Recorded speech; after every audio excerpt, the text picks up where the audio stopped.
ಎಲ್ಲಿ ಬ್ಲಾಸ್ಟ್ ಮಾಡಬೇಕು, ನಮ್ಮ ಟಾರ್ಗೆಟ್ ಪಾಯಿಂಟ್ ಯಾವ್ದಾಗಿರ್ಬೇಕು ಅನ್ನೋದ್ರ ಬಗ್ಗೆ ಸಂಪೂರ್ಣವಾಗಿ ಮಾಹಿತಿಯನ್ನ ಕಲೆ ಹಾಕಿದ್ರು. ನೋಡಿ ಎಲ್ಲಿಂದ ಸ್ಕೆಚ್ ರೆಡಿ ಆಗಿದೆ ಅಂತೇಳಿ. ಜನವರಿಯಲ್ಲಿ ಬಂದು ಕೆಂಪುಕೋಟೆಯನ್ನ ಪರಿಶೀಲನೆ ಮಾಡ್ಕೊಂಡು ಹೋಗಿದ್ರು. ಹಾಗಾದ್ರೆ ಇವರ ಟಾರ್ಗೆಟ್ ಇದ್ದಿದ್ದು ದೆಹಲಿಯಲ್ಲಿರುವಂತಹ ಕೆಂಪುಕೋಟೆನ. ಹಾಗಾದ್ರೆ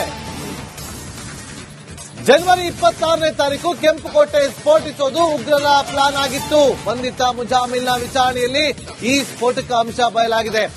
ರಿಪಬ್ಲಿಕ್ ಡೇ ಸಂಭ್ರಮದಲ್ಲಿ ರಕ್ತ ದೋಕುಳಿಯನ್ನು ಹರಿಸೋದಕ್ಕೆ ಸಂಚನ್ನ ರೂಪಿಸಿದ್ರು. ಆದ್ರೆ ಜನವರಿ 26ರಂದು ಸಂಚನ್ನ ಜಾರಿ ಮಾಡಲು ಸಾಧ್ಯವಾಗಿರಲಿಲ್ಲ. ಹಾಗಾಗಿ ದೀಪಾವಳಿ ಸಂದರ್ಭದಲ್ಲಿ ಸ್ಫೋಟಿಸಲು ಪ್ಲಾನ್ ಅನ್ನ ಮಾಡಿಕೊಂಡಿದ್ರು. ಆದ್ರೆ ದೀಪಾವಳಿ ಸಂದರ್ಭದಲ್ಲೂ ಕೂಡ ಉಗ್ರರಿಗೆ ಸ್ಫೋಟ ನಡೆಸೋದಕ್ಕೆ ಸಾಧ್ಯವಾಗಿರಲಿಲ್ಲ.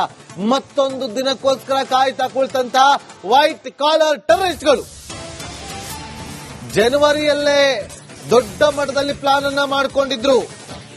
ಜನವರಿಯಲ್ಲಿ ಅದು ಸಾಧ್ಯವಾಗಲಿಲ್ಲ. ಯಾಕೆ? ರಿಪಬ್ಲಿಕ್ ಡೇ ಸ್ಪೆಷಲ್ ದಿವಸನೇ ಅವರು ಮಾಡಬೇಕು ಅಂತ ಅನ್ಕೊಂಡಿದ್ದು. ಆ ಟೈಮಲ್ಲಿ ಸಾವಿರಾರು ಸಂಖ್ಯೆಯಲ್ಲಿ ಭಾಗಿಯಾಗಿರ್ತಾರೆ. ಗಣರಾಜ್ಯೋತ್ಸವವನ್ನ ವೀಕ್ಷಿಸೋದಕ್ಕೆ ವಿದೇಶಗಳಿಂದ ಕೂಡ ಗಣ್ಯರು ಬಂದಿರ್ತಾರೆ. ರಕ್ತ ಸಿಕ್ತವನ್ನ ಮಾಡೋದಕ್ಕೆ ಕೆಂಪುಕೋಟೆ ಸುತ್ತಮುತ್ತಲೂ ಕೂಡ ಪ್ಲಾನಿಂಗ್ ಅನ್ನ ಮಾಡಿಕೊಂಡಿದ್ರು. ಈ ಇಬ್ಬರು ಕೂಡ ನಮ್ಮ ಸ್ಕ್ರೀನ್ ಮೇಲೆ ನೋಡ್ತಾ ಇದ್ರಲ್ಲ, ಈ ಇಬ್ಬರು ಫೋಟೋಗಳು ಡಾಕ್ಟರ್ ಉಮರ್ ಮತ್ತೆ ಡಾಕ್ಟರ್ ಮುಜಾಮಿಲ್. ಈ ಇಬ್ಬರು ಕೂಡ ಜನವರಿಯಲ್ಲಿ ಬಂದು ಕೆಂಪುಕೋಟೆ ಸುತ್ತಮುತ್ತ ಪರಿಶೀಲನೆ ಮಾಡಿ ಆ ನಂತರ ಜನವರಿ 26 ಗಣರಾಜ್ಯೋತ್ಸವದ ದಿನದಂದು ಸ್ಫೋಟವನ್ನ ನಡೆಸೋದಕ್ಕೆ ಪ್ಲಾನಿಂಗ್ ಅನ್ನ ಮಾಡಿಕೊಂಡಿದ್ರು. ಆದ್ರೆ ಅದು ಸಾಧ್ಯವಾಗಿರಲಿಲ್ಲ. ಅದಾದ ನಂತರ ದೀಪಾವಳಿ ಹಬ್ಬಕ್ಕೆ ಪ್ಲಾನ್ ಮಾಡ್ಕೊಳ್ತಾರೆ. ಆಗ್ಲೂ ಫೇಲ್ಯೂರ್ ಆಗಿತ್ತು. ಹಾಗಾದ್ರೆ ಮುಂದೆ ಏನ್ ಪ್ಲಾನ್ ಇತ್ತು ಅವ್ರದ್ದು? ಈಗ ತನಿಖೆ ನಡೀತಾ ಇದೆ. ಡಾಕ್ಟರ್ ಮುಜಾಮಿಲ್ ಅನ್ನ ಹೆಚ್ಚುವರಿಯಾಗಿ ವಿಚಾರಣೆಗಳು ಪಡಿಸಿದಾಗ ಎಲ್ಲ ಅಚ್ಚರಿ ಅಂಶಗಳು ಬಯಲಿಗೆ ಬಂದಿದೆ. ಮತ್ತಷ್ಟು ಮಾಹಿತಿಯನ್ನ ಕೊಡೋದಕ್ಕೆ ನನ್ನ ಸಹೋದರಿ ರಂಜಿತ್ ಶಿರಿಯಾರ್ ನೇರ ಸಂಪರ್ಕದಲ್ಲಿ ಜಾಯ್ನ್ ಆಗಿದ್ದಾರೆ. ರಂಜಿತ್, ಜನವರಿ 26 ಗಣರಾಜ್ಯೋತ್ಸವದ ದಿನದಂದೇ ಸ್ಫೋಟಿಸೋದಕ್ಕೆ ಪ್ಲಾನಿಂಗ್ ಅನ್ನ ಮಾಡ್ಕೊಂಡಿದ್ರು, ಆಗ್ಲಿಲ್ಲ. ದೀಪಾವಳಿ ಹಬ್ಬಕ್ಕೆ ಪ್ಲಾನ್ ಮಾಡ್ಕೊಂಡಿದ್ರು, ಅದು ಫೇಲ್ಯೂರ್ ಆಯ್ತು. ಆದ್ರೆ ಮುಂದೆ ಏನ್ ಪ್ಲಾನ್ ಆಗಿತ್ತು ಅವ್ರದ್ದು?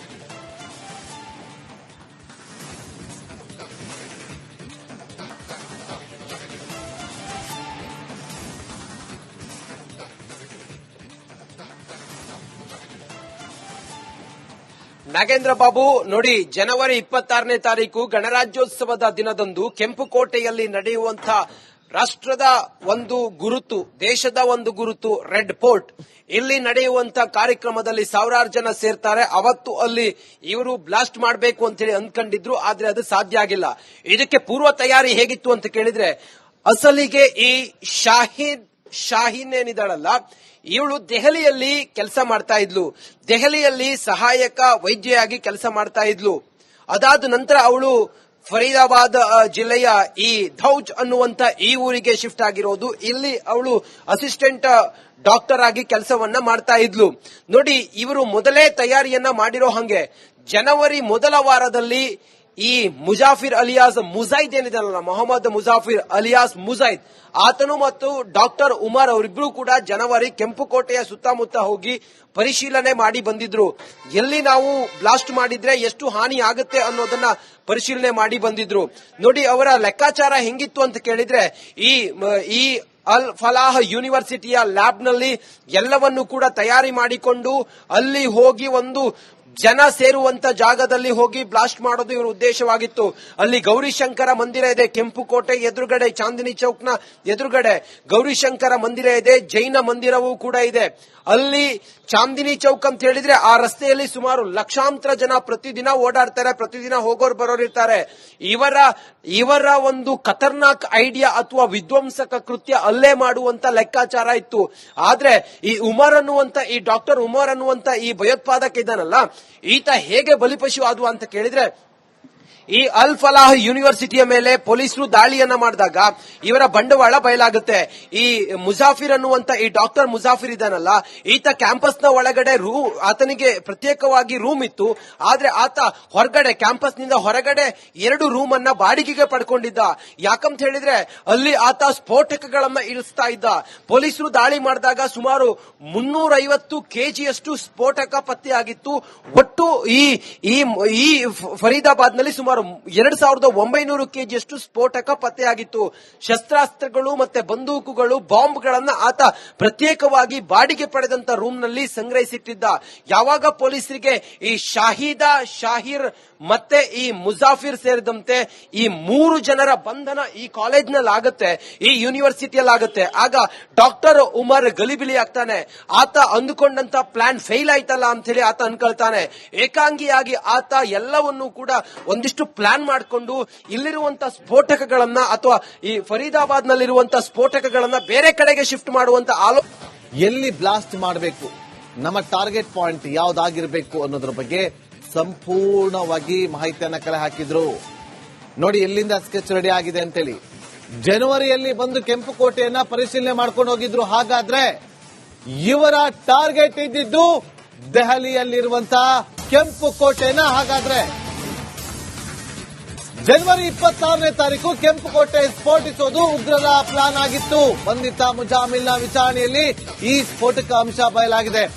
ರಿಪಬ್ಲಿಕ್ ಡೇ ಸಂಭ್ರಮದಲ್ಲಿ ರಕ್ತ ದೋಕುಳಿಯನ್ನು ಹರಿಸೋದಕ್ಕೆ ಸಂಚನ್ನ ರೂಪಿಸಿದ್ರು. ಆದ್ರೆ ಜನವರಿ 26ರಂದು ಸಂಚನ್ನ ಜಾರಿ ಮಾಡಲು ಸಾಧ್ಯವಾಗಿರಲಿಲ್ಲ. ಹಾಗಾಗಿ ದೀಪಾವಳಿ ಸಂದರ್ಭದಲ್ಲಿ ಸ್ಫೋಟಿಸಲು ಪ್ಲಾನ್ ಅನ್ನ ಮಾಡಿಕೊಂಡಿದ್ರು. ಆದ್ರೆ ದೀಪಾವಳಿ ಸಂದರ್ಭದಲ್ಲೂ ಕೂಡ ಉಗ್ರರಿಗೆ ಸ್ಫೋಟ ನಡೆಸೋದಕ್ಕೆ ಸಾಧ್ಯವಾಗಿರಲಿಲ್ಲ.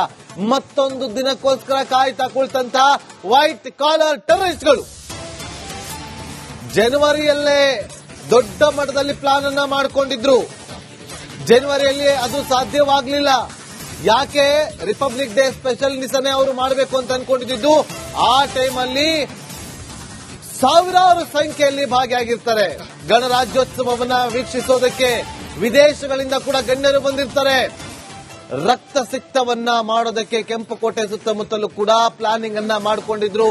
ಈ ಇಬ್ಬರು ಕೂಡ ನಮ್ಮ ಸ್ಕ್ರೀನ್ ಮೇಲೆ ನೋಡ್ತಾ ಇದ್ರಲ್ಲ, ಈ ಇಬ್ಬರು ಫೋಟೋಗಳು ಡಾಕ್ಟರ್ ಉಮರ್ ಮತ್ತೆ ಡಾಕ್ಟರ್ ಮುಜಾಮಿಲ್. ಈ ಇಬ್ಬರು ಕೂಡ ಜನವರಿಯಲ್ಲಿ ಬಂದು ಕೆಂಪುಕೋಟೆ ಸುತ್ತಮುತ್ತ ಪರಿಶೀಲನೆ ಮಾಡಿ ಆ ನಂತರ ಜನವರಿ 26 ಗಣರಾಜ್ಯೋತ್ಸವದ ದಿನದಂದು ಸ್ಫೋಟವನ್ನ ನಡೆಸೋದಕ್ಕೆ ಪ್ಲಾನಿಂಗ್ ಅನ್ನ ಮಾಡ್ಕೊಂಡಿದ್ರು. ಆದ್ರೆ ಅದು ಸಾಧ್ಯವಾಗಿರಲಿಲ್ಲ. ಅದಾದ ನಂತರ ದೀಪಾವಳಿ ಹಬ್ಬಕ್ಕೆ ಪ್ಲಾನ್ ಮಾಡ್ಕೊಳ್ತಾರೆ. ಆಗ್ಲೂ ಫೇಲ್ಯೂರ್ ಆಗಿತ್ತು. ಹಾಗಾದ್ರೆ ಮುಂದೆ ಏನ್ ಪ್ಲಾನ್ ಇತ್ತು ಅವ್ರದ್ದು? ಈಗ ತನಿಖೆ ನಡೀತಾ ಇದೆ. ಡಾಕ್ಟರ್ ಮುಜಾಮಿಲ್ ಅನ್ನ ಹೆಚ್ಚುವರಿಯಾಗಿ ವಿಚಾರಣೆಗೊಳಪಡಿಸಿದಾಗ ಎಲ್ಲ ಅಚ್ಚರಿಯ ಅಂಶಗಳು ಬಯಲಿಗೆ ಬಂದಿದೆ. ಮತ್ತಷ್ಟು ಮಾಹಿತಿಯನ್ನ ಕೊಡೋದಕ್ಕೆ ನನ್ನ ಸಹೋದರಿ ರಂಜಿತ್ ಶಿರಿಯಾರ್ ನೇರ ಸಂಪರ್ಕದಲ್ಲಿ ಜಾಯ್ನ್ ಆಗಿದ್ದಾರೆ. ರಂಜಿತ್, ಜನವರಿ 26 ಗಣರಾಜ್ಯೋತ್ಸವದ ದಿನದಂದೇ ಸ್ಫೋಟಿಸೋದಕ್ಕೆ ಪ್ಲಾನಿಂಗ್ ಅನ್ನ ಮಾಡ್ಕೊಂಡಿದ್ರು, ಆಗ್ಲಿಲ್ಲ. ದೀಪಾವಳಿ ಹಬ್ಬಕ್ಕೆ ಪ್ಲಾನ್ ಮಾಡ್ಕೊಂಡಿದ್ರು, ಅದು ಫೇಲ್ಯೂರ್ ಆಯ್ತು. ಆದ್ರೆ ಮುಂದೆ ಏನ್ ಪ್ಲಾನ್ ಆಗಿತ್ತು ಅವ್ರದ್ದು?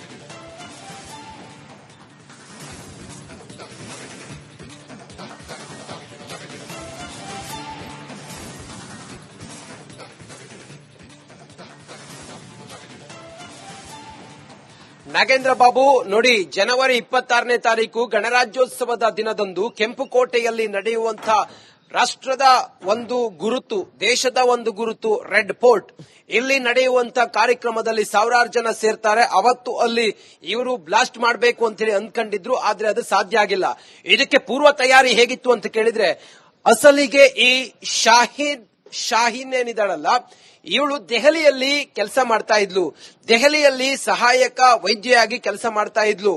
ಅದಾದ ನಂತರ ಅವಳು ಫರೀದಾಬಾದ್ ಜಿಲ್ಲೆಯ ಈ ಧೌಜ್ ಅನ್ನುವಂತ ಈ ಊರಿಗೆ ಶಿಫ್ಟ್ ಆಗಿರೋದು. ಇಲ್ಲಿ ಅವಳು ಅಸಿಸ್ಟೆಂಟ್ ಡಾಕ್ಟರ್ ಆಗಿ ಕೆಲಸವನ್ನ ಮಾಡ್ತಾ ಇದ್ಲು. ನೋಡಿ, ಇವರು ಮೊದಲೇ ತಯಾರಿಯನ್ನ ಮಾಡಿರೋ ಹಂಗೆ ಜನವರಿ ಮೊದಲ ವಾರದಲ್ಲಿ ಈ ಮುಜಾಫಿರ್ ಅಲಿಯಾಸ್ ಮುಜೈದ್ ಏನಿದಾನಲ್ಲ, ಮೊಹಮ್ಮದ್ ಮುಜಾಫಿರ್ ಅಲಿಯಾಸ್ ಮುಜೈದ್, ಆತನು ಮತ್ತು ಡಾಕ್ಟರ್ ಉಮರ್ ಅವರಿಬ್ರು ಕೂಡ ಜನವರಿ ಕೆಂಪುಕೋಟೆಯ ಸುತ್ತಮುತ್ತ ಹೋಗಿ ಪರಿಶೀಲನೆ ಮಾಡಿ ಬಂದಿದ್ರು. ಎಲ್ಲಿ ನಾವು ಬ್ಲಾಸ್ಟ್ ಮಾಡಿದ್ರೆ ಎಷ್ಟು ಹಾನಿ ಆಗುತ್ತೆ ಅನ್ನೋದನ್ನ ಪರಿಶೀಲನೆ ಮಾಡಿ ಬಂದಿದ್ರು. ನೋಡಿ, ಅವರ ಲೆಕ್ಕಾಚಾರ ಹೆಂಗಿತ್ತು ಅಂತ ಕೇಳಿದ್ರೆ, ಈ ಅಲ್ ಫಲಾಹ್ ಯೂನಿವರ್ಸಿಟಿಯ ಲ್ಯಾಬ್ ನಲ್ಲಿ ಎಲ್ಲವನ್ನು ಕೂಡ ತಯಾರಿ ಮಾಡಿಕೊಂಡು ಅಲ್ಲಿ ಹೋಗಿ ಒಂದು ಜನ ಸೇರುವಂತ ಜಾಗದಲ್ಲಿ ಹೋಗಿ ಬ್ಲಾಸ್ಟ್ ಮಾಡೋದು ಇವರ ಉದ್ದೇಶವಾಗಿತ್ತು. ಅಲ್ಲಿ ಗೌರಿಶಂಕರ ಮಂದಿರ ಇದೆ, ಕೆಂಪುಕೋಟೆ ಎದುರುಗಡೆ, ಚಾಂದಿನಿ ಚೌಕ್ನ ಎದುರುಗಡೆ ಗೌರಿಶಂಕರ ಮಂದಿರ ಇದೆ, ಜೈನ ಮಂದಿರವೂ ಕೂಡ ಇದೆ. ಅಲ್ಲಿ ಚಾಂದಿನಿ ಚೌಕ್ ಅಂತ ಹೇಳಿದ್ರೆ ಆ ರಸ್ತೆಯಲ್ಲಿ ಸುಮಾರು ಲಕ್ಷಾಂತರ ಜನ ಪ್ರತಿದಿನ ಓಡಾಡ್ತಾರೆ, ಪ್ರತಿದಿನ ಹೋಗೋರು ಬರೋರು ಇರ್ತಾರೆ. ಇವರ ಒಂದು ಖತರ್ನಾಕ್ ಐಡಿಯಾ ಅಥವಾ ವಿಧ್ವಂಸಕ ಕೃತ್ಯ ಅಲ್ಲೇ ಮಾಡುವಂತ ಲೆಕ್ಕಾಚಾರ ಇತ್ತು. ಆದ್ರೆ ಈ ಉಮರ್ ಅನ್ನುವಂತ ಈ ಡಾಕ್ಟರ್ ಉಮರ್ ಅನ್ನುವಂತ ಈ ಭಯೋತ್ಪಾದಕ ಇದ್ದಾನಲ್ಲ, ಈತ ಹೇಗೆ ಬಲಿಪಶು ಆದ್ವ ಅಂತ ಕೇಳಿದ್ರೆ, ಈ ಅಲ್ ಫಲಾಹ್ ಯೂನಿವರ್ಸಿಟಿಯ ಮೇಲೆ ಪೊಲೀಸರು ದಾಳಿಯನ್ನ ಮಾಡಿದಾಗ ಇವರ ಬಂಡವಾಳ ಬಯಲಾಗುತ್ತೆ. ಈ ಮುಜಾಫಿರ್ ಅನ್ನುವಂತ ಈ ಡಾಕ್ಟರ್ ಮುಜಾಫಿರ್ ಇದಾನಲ್ಲ, ಈತ ಕ್ಯಾಂಪಸ್ ನ ಒಳಗಡೆ ಆತನಿಗೆ ಪ್ರತ್ಯೇಕವಾಗಿ ರೂಮ್ ಇತ್ತು. ಆದ್ರೆ ಆತ ಹೊರಗಡೆ ಕ್ಯಾಂಪಸ್ ನಿಂದ ಹೊರಗಡೆ 2 ರೂಮ್ ಅನ್ನ ಬಾಡಿಗೆಗೆ ಪಡ್ಕೊಂಡಿದ್ದ. ಯಾಕಂತ ಹೇಳಿದ್ರೆ ಅಲ್ಲಿ ಆತ ಸ್ಫೋಟಕಗಳನ್ನ ಇಳಿಸ್ತಾ ಇದ್ದ. ಪೊಲೀಸರು ದಾಳಿ ಮಾಡಿದಾಗ ಸುಮಾರು 350 ಕೆಜಿಯಷ್ಟು ಸ್ಫೋಟಕ ಪತ್ತೆಯಾಗಿತ್ತು. ಒಟ್ಟು ಈ ಫರೀದಾಬಾದ್ ನಲ್ಲಿ ಸುಮಾರು 2900 ಕೆಜಿಯಷ್ಟು ಸ್ಫೋಟಕ ಪತ್ತೆಯಾಗಿತ್ತು. ಶಸ್ತ್ರಾಸ್ತ್ರಗಳು ಮತ್ತೆ ಬಂದೂಕುಗಳು, ಬಾಂಬ್ಗಳನ್ನ ಆತ ಪ್ರತ್ಯೇಕವಾಗಿ ಬಾಡಿಗೆ ಪಡೆದಂತ ರೂಮ್ ನಲ್ಲಿ ಸಂಗ್ರಹಿಸಿಟ್ಟಿದ್ದ. ಯಾವಾಗ ಪೊಲೀಸರಿಗೆ ಈ ಶಾಹಿರ್ ಮತ್ತೆ ಈ ಮುಜಾಫಿರ್ ಸೇರಿದಂತೆ ಈ 3 ಜನರ ಬಂಧನ ಈ ಕಾಲೇಜ್ನಲ್ಲಿ ಆಗುತ್ತೆ, ಈ ಯೂನಿವರ್ಸಿಟಿಯಲ್ಲಿ ಆಗುತ್ತೆ, ಆಗ ಡಾಕ್ಟರ್ ಉಮರ್ ಗಲಿಬಿಲಿ ಆಗ್ತಾನೆ. ಆತ ಅಂದುಕೊಂಡಂತ ಪ್ಲಾನ್ ಫೇಲ್ ಆಯ್ತಲ್ಲ ಅಂತ ಹೇಳಿ ಆತ ಅನ್ಕೊಳ್ತಾನೆ. ಏಕಾಂಗಿಯಾಗಿ ಆತ ಎಲ್ಲವನ್ನೂ ಕೂಡ ಒಂದಿಷ್ಟು ಪ್ಲಾನ್ ಮಾಡಿಕೊಂಡು ಇಲ್ಲಿರುವಂತಹ ಸ್ಫೋಟಕಗಳನ್ನ ಅಥವಾ ಈ ಫರೀದಾಬಾದ್ ನಲ್ಲಿರುವಂತಹ ಸ್ಫೋಟಕಗಳನ್ನ ಬೇರೆ ಕಡೆಗೆ ಶಿಫ್ಟ್ ಮಾಡುವಂತ